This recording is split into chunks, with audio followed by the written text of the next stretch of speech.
Hi, I'm Simon Lovell. Allegedly, I used to be a con man, but now I advise the hit television show White Collar on scams and hustles. Today I'm going to show you why the Big Apple is such a fertile hunting ground for the con artist.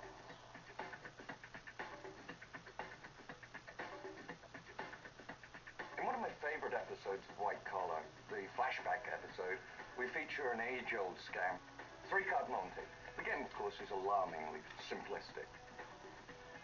Two black tens, red queen. All you've got to do is follow that queen. The first stage of the game is called the hype, or as kids nowadays may call it, the slide. See, when the con man, the broad tosser, as he's called technically in the trade, tosses down the cards and starts to throw them out, you assume that he's throwing the queen into the center. Not what happens. When he does the hype, what he actually does is throw the card that was above the queen. It doesn't matter how well you're following them, because you're following the wrong card. Three-card Monty, what's the best advice? There's only one piece of advice. Never play the game of three-card Monty. Neil Caffrey is probably the only man in history ever to beat the game of Monty. Let's see if you've got his skills. Now I'm going to take you guys to one of my favorite haunts. It's the ideal place to pull some prop bets. Today we're really putting the Explorer's three-row seating to the test, eh, guys?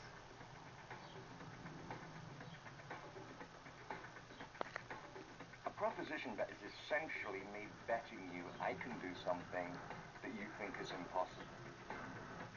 Pull in a little cocktail napkin. Take out a match from a matchbook. Make a little ink mark on one side of the match.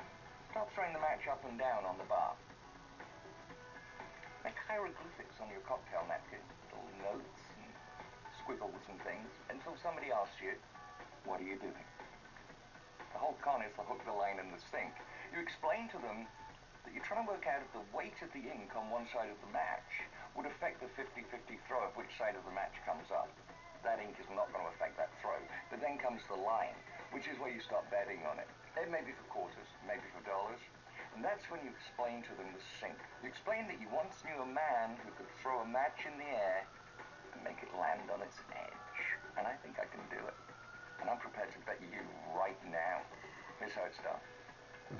You pick up the match and you bend it.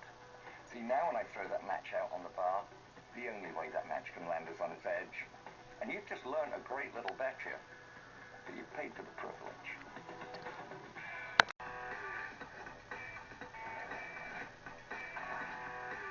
Pickpocketing is probably as old as pockets itself. Basically, the guy who does it in the trade is called a dip. It's really self-explanatory. Anything where there's valuables, the dip will get his hand in.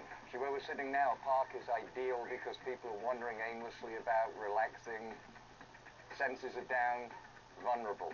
Crowded city squares, subways. The moment you're in a crowd, it makes the dip's job so much easier because you can brush against people. And for a dip, you need physical contact. And a lot of the dip guys use a jacket with bells on.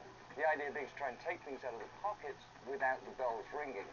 Oddly enough, a thing we showed on White Collar. Absolutely accurate. Second thing you have to do is spot a good mark, somebody who might have something worth lifting. Big tip, always look for good shoes. Rich people wear jeans and t-shirts, scraggly hair, always wear good shoes. Well, I'm walking behind the mark here. Perfect. Billfold in back pocket. He's walking towards my shell. He's going to distract him quite dramatically with the bump and drop. Oh, what's wrong with you, What a man? Look mistake. what you did. That's what I'm bumping. Get annoyed at him because they caused me to have an accident. And that's how quickly a wallet is lifted from a back pocket.